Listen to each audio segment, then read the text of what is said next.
This is my current vehicle, a 14-year-old BMW in this lovely-looking, somewhat tattered metallic blue paint.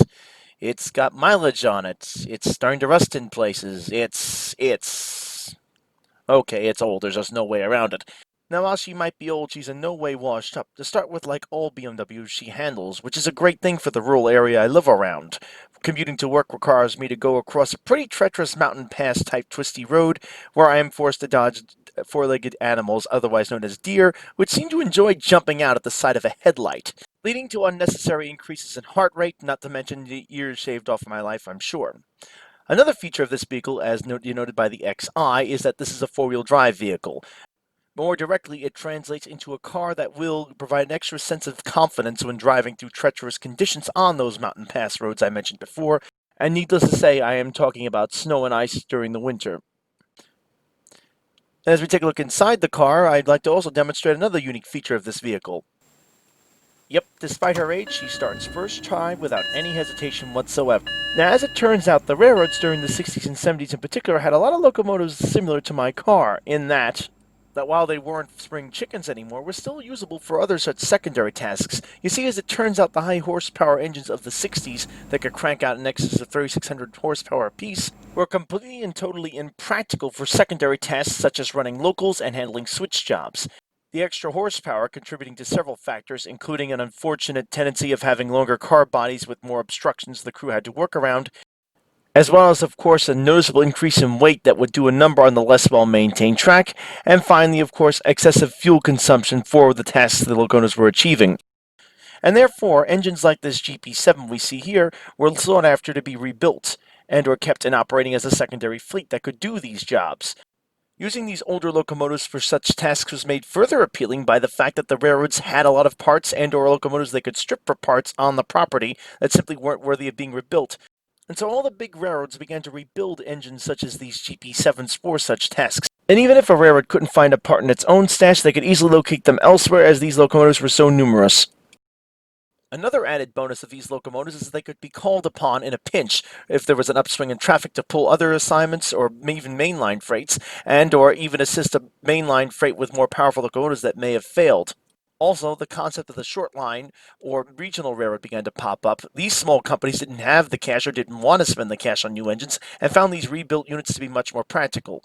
This new trend helped kick off a new section of the market of locomotive rebuilding companies that specialize in taking these old engines, chopping the noses, and turning them into much more modern and reliable locomotives. Seeing just how extreme the demand was for these rebuilt locomotives, EMD decided it would go to the extreme of putting the frame back in production, albeit with a new locomotive on top, essentially. The locomotive would be called the GP151. It would have a 645 prime mover, the successor to the 567, and of course new electronics and a chopped nose to go along with the whole package. In addition to the chopped nose, the spotting feature of this particular locomotive is the unique hump on the back of it. This is necessary to house the car body filters required for the 645 prime mover. Now let's go back to 1973, a few years before this locomotive came out. Now, while the fact that GM has already sort of well-established supply of rebuildable locomotives in the market that it could supply parts to, if you're GE, who had only recently gotten into building locomotives about 15 years before this point, you're kind of having an oh crap moment at this point. To GE's credit, they had seen the demand for low-horsepower locomotives popping up, and had come out with models such as this U18b to meet it, although these engines were still far too expensive to hit this price point that the rebuilt engines were selling for. The company did have a large catalog of old Alco locomotives that had helped its former partner develop, and while subsequently stabbed in the back by becoming a competitor and helped drive out of business, these engines had their own issues. You see, the 244 prime mover's infamous reputation was still superseding this engine, and despite the fact that the 251 was a huge improvement, many railroads judged it simply unreliable. They had simply been burned too badly by the Alco 244 debacle to trust Alco ever again, and while there were certainly a few dedicated railroads that would continue to use Alcos long after the company, which was now defunct by this point, went out of business, these were few and far between. Bottom line, most railroads wouldn't even go beyond the word Alco in the conversation if one was talking about using these as secondary power for them. They had simply been burned too badly in the past, prejudging them to be just as unreliable as their 244-equipped predecessors. Ironically enough, this type of locomotive was actually just what the railroads were looking for. The 251 was a very efficient prime mover, very capable of handling a lot of horsepower with not much fuel consumption, and while it did require a little extra love compared to some of the EMD two-cycle products, this was negligible, and the fuel savings more than compensated any extra maintenance required for these engines. In fact, engines like this RS-11 with its rating of 1800 horsepower would be the starting point for GE's entry into this market. Unlike its competitors, however, GE would build a whole new locomotive that would be rated at 1800 horsepower, and while it would still be more expensive than one of the rebuilt engines, it wouldn't cost much more than what they would cost, and the company would give it the name U18b, U for Universal Series, and 18 for the horsepower rating of 1800 horsepower. To help maximize efficiency of this locomotive, it would only need 8 cylinders to produce the 1800 horsepower, as opposed to engines like the Alco RS-11, which for the time was considered super efficient, but needed 12 cylinders to produce its 1800 horsepower. And here's the subject that we've been leading up to with all this segueing and background, the U18b by Intermountain Railway. Remove the box, which is quite traditional, with its traditional styrofoam inlay underneath, and the, of course, as you saw, lid-style top. The locomotive comes with more traditional paperwork as well, showing you the usual warranty and very basic instructions. We carefully remove the plastic to get the locomotive out of the actual styrofoam casing itself. Now, there's a bit of caution one must use. You see how I grabbed it there. Always use that little grab point for those of you not familiar. In this particular locomotive, you have to be ridiculously careful, as unfortunately the railings on this engine are ridiculously, well, fragile. Touch or look at them the wrong way, and I guarantee you they will break. This is something that has driven me up the wall with this particular model. The underside of the locomotive itself isn't very well detailed, but the lower section, as we see by the nose, is a much different story. They got the snowplows for this unit just right. We also know that all the windshield wipers on the nose are in position, as well as the grab irons to get up to the sand hatches on the rear of the engine by the exhaust vents. I describe the paint as vibrant and sharp, very, very well offset from the yellow against the green background. It really makes it pop. The horn and smokestacks stick out like sore thumbs, but in a good way. You notice them, they are very well replicated, and they look just like they should. We also note the brake wheel on the nose, as well as the different colors on the actual hand railings itself, where they meet the yellow parts of the car body. We note all the padding for the railings, very necessary again, as these railings are ridiculously sensitive. I cannot emphasize that enough. Another nice little detail Intermountain Railways added was to put a fan right behind the fan vents and filter area at the back of the locomotive itself. Now this, please note, is in fact my Province of Worcester U18b. The reason being is, as we'll see in a second, the Central Vermont locomotive's fan just wasn't showing up, no matter what type of exposure I took. The other issue I ran into at this section, as we see right there, is that the fan grills actually came loose once I was done filming this. I actually found them on the table I was filming this on. I had to reattach them with glue. This is a common failure on these models and something you have to look out for, as you can easily lose these and not realize it. To get under the hood of the locomotive, we need to first remove the couplers as always. So we simply remove the screws and the coupler assemblies and pockets simply pull out. Next, again taking care not to damage the handrails, we grasp both the shell and the chassis and gently pull on them to separate the two from each other. Once we've successfully separated the two, we get underneath the hood, and as we see, it's a pretty traditional layout with a dual flywheeled center-mounted motor, very similar to what Athearn offers. Now please note this particular locomotive is not the one that I've been reviewing in question, so you aren't losing your mind, folks. This is from the Pickens locomotive I put DCC and sound in, which of course is with one of the DCC equipped models. To be honest, I didn't want to open the Central Vermont unit up as I was concerned about breaking these railings, which again are ridiculously fragile and will break beyond easily. As I now carefully repack this locomotive, I obviously have to deal with an obvious elephant in the room. Now, I'm sure there are quite a few of you out there wondering, hey, when the hell did CV, Central Vermont Railroad, get a U18b? The fact is they didn't. This is the sort of what-if series from Intermountain Railways called the Image series. Essentially, this is what a Central Vermont U18b would look like if the company had actually acquired one, which unfortunately they never did. The detail included, I should point out, is the sunshades that actually came in the box right there. Another detail I should note is that it lacked the inclusion of horn hook couplers to install. Other content included in the box, as I mentioned before, is a comprehensive part listing as well as a basic instruction manual for the decoder and sort of basic programming instructions to adjust the horn type and the volume, etc., as well as the performance, as well as a statement of the warranty, etc. They also give basic instructions on how to get the shell apart, which I showed you before. Anywho, now let's move on to testing this locomotive to see how she performs.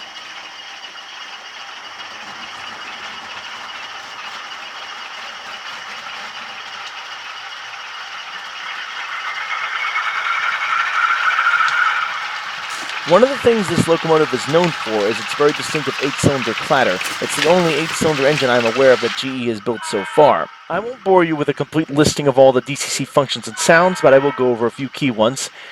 Function 2 is the horn, Function 1 is the bell, Function 3 is the coupler clank, Function 6 I believe is the drive hold for the Loc-Sound 4.0 decoder, which again this one has, and Function 8 is the shutdown startup sound effect, as well as putting the engine into standby mode that will prevent it from operating by itself unless switched on. As of the time I'm making this video, I'm unaware of the Loc-Sound 5.0 having the U18b sound effects, which could get interesting since there is supposed to be a new run of these coming out in the future, and the 4.0 has long since been discontinued. Anyway, let's give her a whirl and see how she does.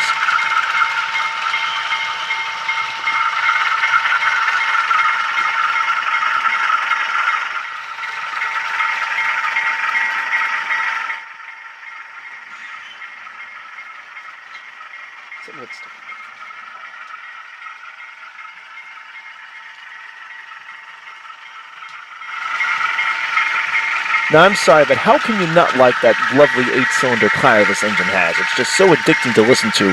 This has to be my favorite sound effect next to, of course, the turbo and supercharged C420s from Alco.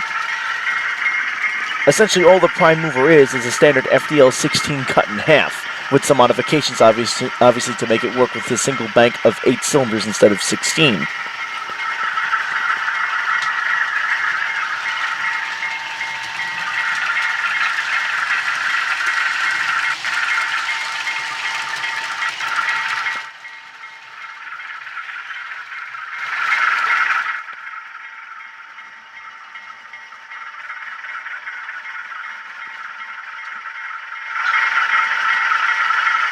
Looks like the main line and that passing siding there could use some cleaning. Luckily, running my track cleaning car back and forth on the sidings is the perfect test for this locomotive's slow speed performance and ability to run over switch points.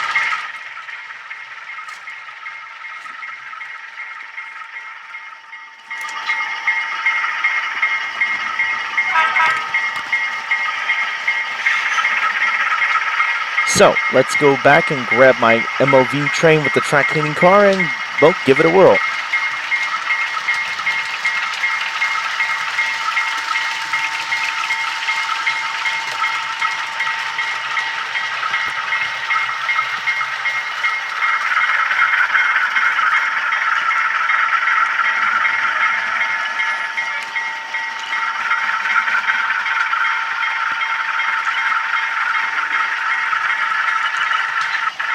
Teeny-tiny hesitation there. I should also note that this engine does not have Keep Alive, as that technology was not offered with this locomotive when it entered production and still hasn't been. Speaking of production, the locomotive was, well, mixed for GE. Only 163 were ever built, the largest order going to the seaboard coastline at the time, the predecessor railroad of CSX. They ordered 105. These were used system-wide for the most part at the beginning, as the 70s fuel crisis had put pressure on the company's bottom line, and they saw this engine as a good, overall inexpensive engine to run freights with, although it would also be very handy with switch jobs. The company would eventually move all of these into MOV service, and in true fashion, they were all painted into the bright orange paint scheme, aka the pumpkin paint scheme, and would later all be sold off to the Pickens Railroad, which is where, of course, the Pickens Railroad's orange paint job came from, as you've seen earlier, and as you can see in the background there with my Pickens engine, which is sitting just outside my engine house.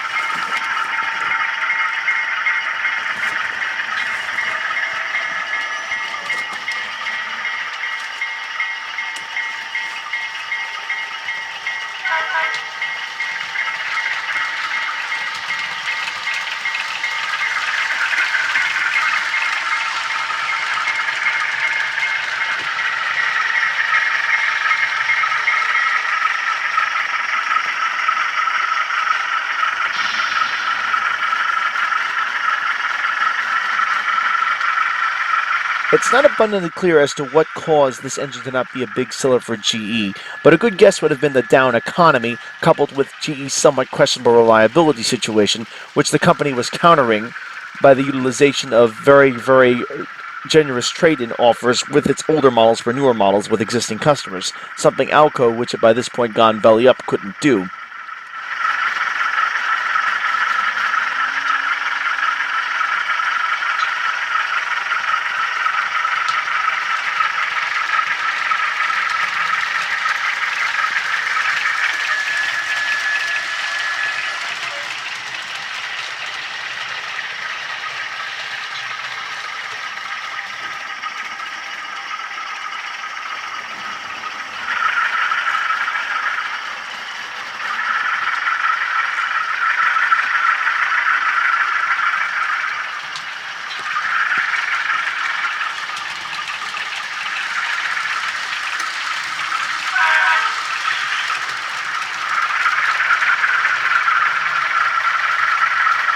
I should note that I did do some minor programming as I found the engine was so quiet I couldn't actually do a fair and legit test of it without you being able to hear the actual sound effects recorded on the Loc-Sound 4.0 decoder.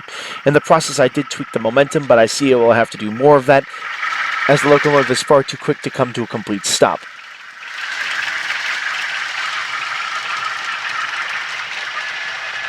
Anyway, let's do a little mainline running, and for an MOV train, it's always a good idea to have a caboose. So let's go back up and grab one from the yard. Those of you watching my videos will probably recognize the caboose I'm about to grab.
Again, you can't help but love that 8-cylinder clatter as this engine comes around the tracks.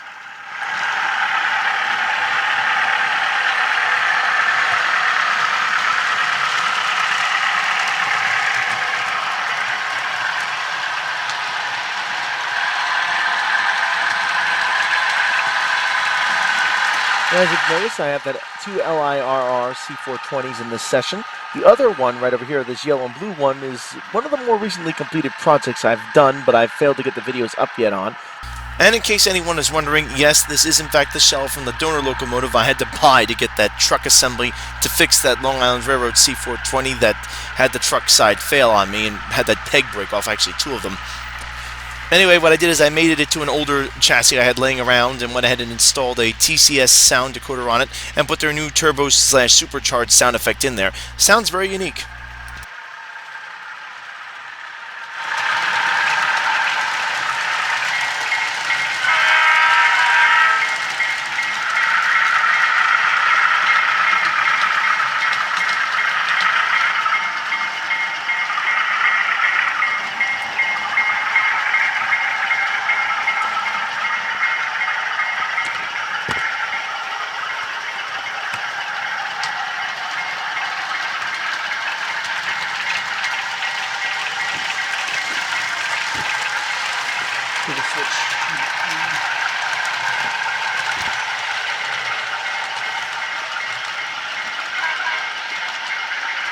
Anyway, let's bring her back into the yard and do some more track cleaning.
I will note I did notice some motor whine in this particular locomotive. It's not clear as to why, but I did notice some of that as the engine ran back and forth.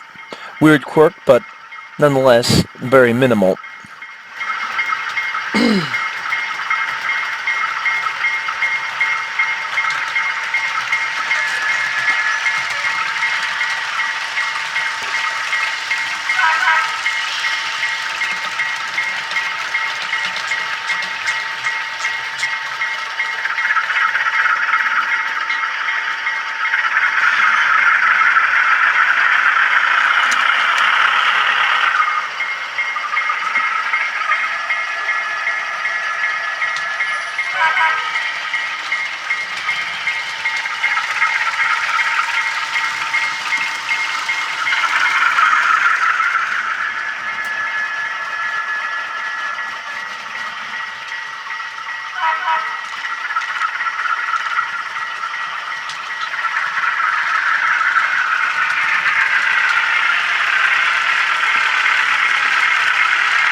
Also, the drivetrain itself, despite being fairly basic, doesn't make a lot of noise and runs very smoothly. This is despite the fact that it has a relatively ununique motor in there, very basic motor, nothing fancy in terms of quality, and the fact that it lacks hecular or cross-cut gears. It just goes to show that sometimes a back-to-basics approach can be just as effective as a more aggressive approach.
Anyway, that'll do it for this locomotive's day. Let's get her back into the shed, shall we?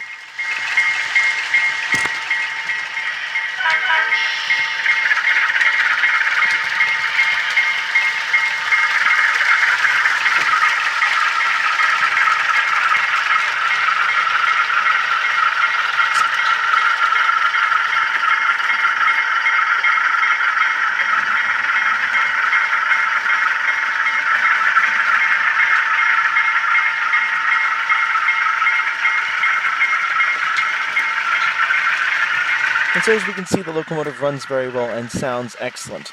Now, of course, we have to get on to the price. And it's kind of shocking.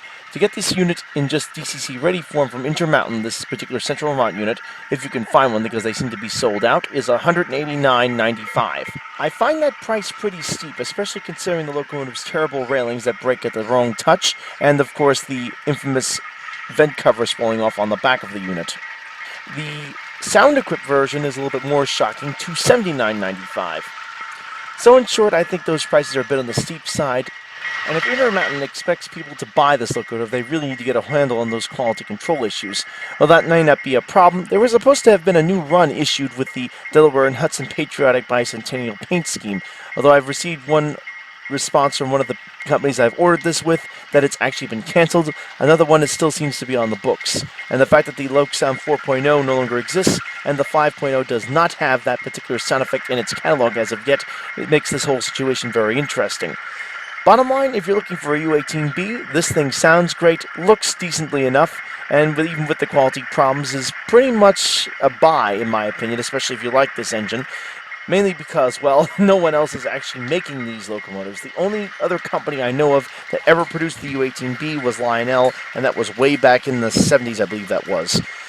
Anywho, so my bottom line, this is definitely worth the buy, if not for the uniqueness of the engine and those sound effects by itself. Just be very wary of the cheap railings and the lack of quality control on some of the sections here, and please do not pay that full price, as it is definitely not worth the $279 for the DCC and sound equipped versions. Better hurry though, because these appear to have ended production. Anyway, that'll do it for this review. If you liked it, again, thumbs up. If not, thumbs down. Please subscribe, and then thank you for watching, and as always, keep the metal side down.